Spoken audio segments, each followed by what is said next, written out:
ler un dos contos que aparecen na miña novela O que sei do silencio.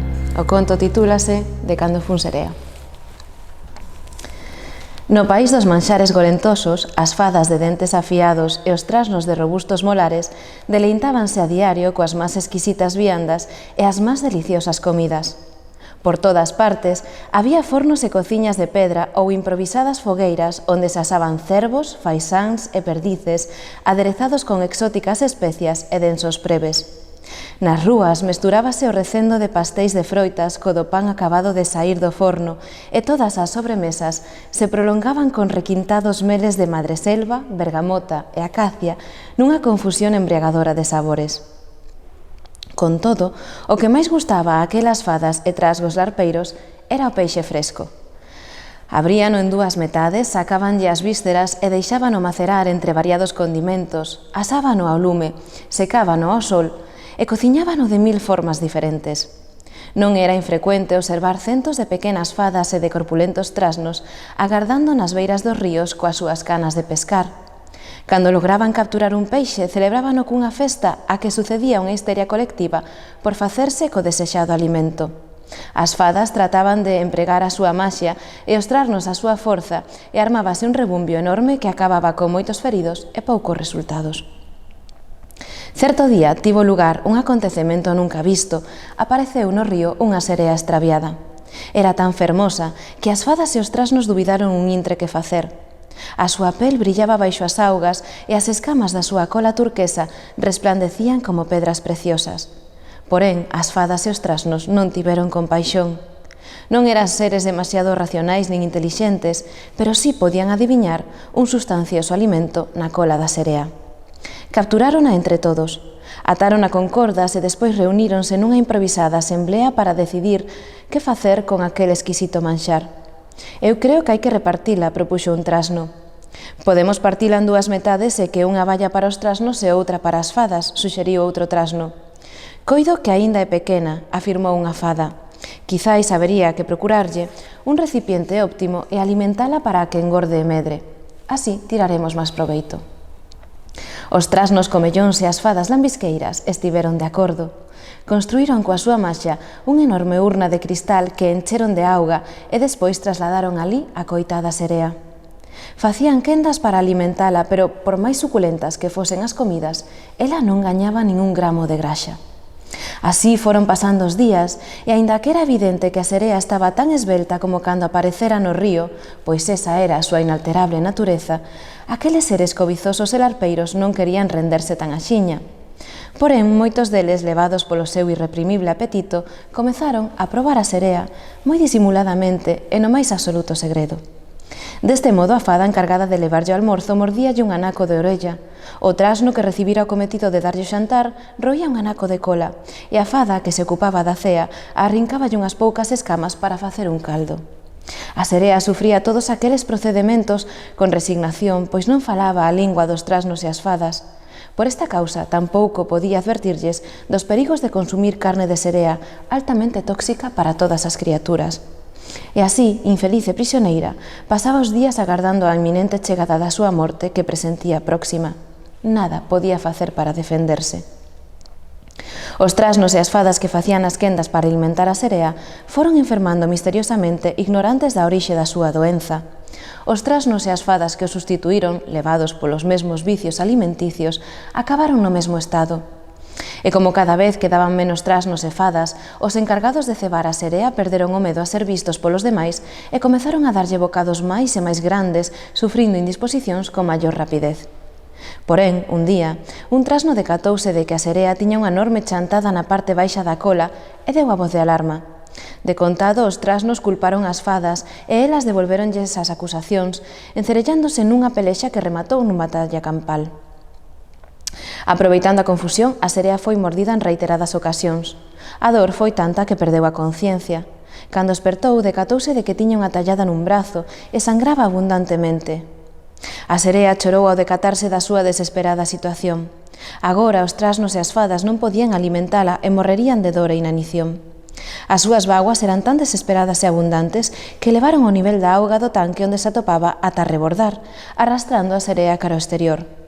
Aínda que estaba moi mancada, conseguiu impulsarse cos cóvados e chegar ao río. Mentre se mergullaba nas frescas e reconfortantes augas, contemplou con tristura as chantadas que tiña por todo o corpo e que tardarían moito tempo en ser curadas. Unha fada moribunda tocoulle o brazo. A serea non comprendía a súa lingua, mais entendeu que lle estaba a pedir axuda. «Non podo salvarvos», díxolle a serea. «Comestes da miña carne e estades envelenados. A vosa gula é prexudicial para todos. Eu tardarei moito en repoñerme e vos nunca volveredes ser os mesmos. Non me distes as consecuencias dos vosos actos e agora todos pagaremos por eles». A serea deu unha última ollada a aquel desolador panorama. Os trasnos e as fadas remexíanse de dor no chan. Despois meteu a cabeza baixo a auga e nadou moi rápido moi lonxe, na procura de todo o que deixara atrás.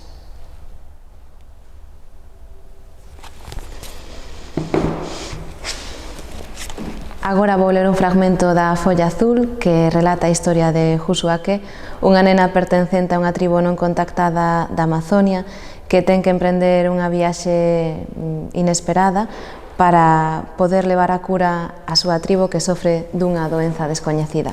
Este é un fragmento do primeiro capítulo. Aquela tarde, o vento remexía os cabelos da avoa Arumi, facéndoos bailar como se fosen lianas colgantes. Debido ás historias da avoa, eu sempre imaginara o vento como unha serpe xigantesca que vivía nas copas das árbores. Arumi contaba que nos días de tormenta a serpe baixaba polos troncos para acariñar o rostro dos homes e mulleres coa súa lingua húmeda e quente. Eu sentía a serpe do vento bisbando na miña orella, pero non me daba medo. Nunca temera as boas nin as anacondas, nin ningún outro animal, porque sabía que o corazón de todos os seres vivos latexaba a un mesmo ritmo. Todos éramos irmáns, fillos e fillas da nai terra, e os nosos espíritos podían entenderse máis alá dos nosos corpos e das nosas linguas.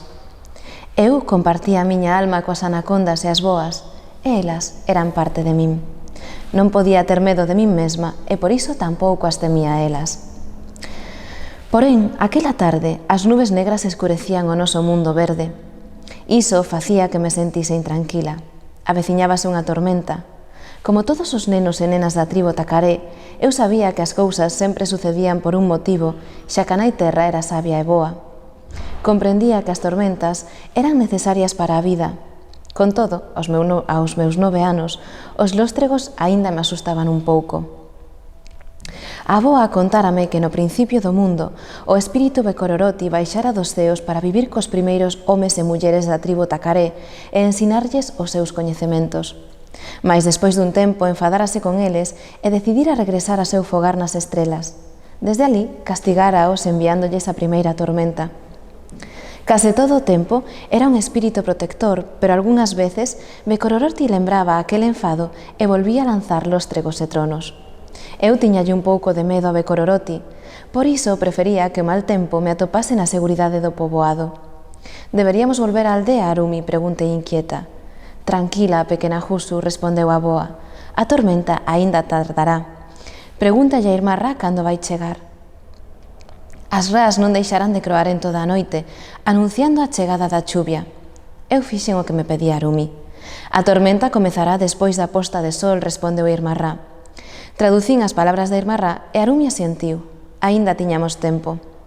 Seguín camiñando detrás da avoa máis tranquila. Gustábame observar o seu bonito cabelo remexido polo vento. Ningunha muller da aldea tiña o pelo tan branco como Arumi nin o adornaba con plumas de cores como a ela o facía. A avoa Arumi era especial, todos o sabían, e ademais pensaba que eu tamén o era. Por iso me puxera aquel nome. Jusuake, a nena dos ollos de luz, dixera a avoa cando me collera no colo por primeira vez. Os demais membros da tribo chamábanme simplemente Jusu ou algunhas veces Batiake, que significaba a nena dos ollos soñadores, ou Hapitiki, que quería dicir pequena tartaruga. Mamá contárame que de bebé eu fora a nena máis tranquila de todo o poboado. Podía pasar horas mirando como as mulleres preparaban a fariña de mandioca ou xogando soa coas flores do plataneiro. Iso é porque esa nena máis intelixente que vin nunca, dixérame a avoa. E debía ser certo porque Arumi vira moitas cousas ao longo da súa vida. Mamá explicárame unha vez que a avoa era como unha árbore arrincada e plantada de novo e que por iso algunhas veces non atopaba o seu lugar na aldea. Eu non estaba de acordo. Harumi tiña a pele engurrada como a cortiza e seu corazón estaba percorrido por miles de círculos, igual que os troncos das árbores vellas. Vivira moitas aventuras, pero tiña moi claro de onde viña e a donde ía. Harumi era forte e sabia, e eu desexaba ser como Harumi.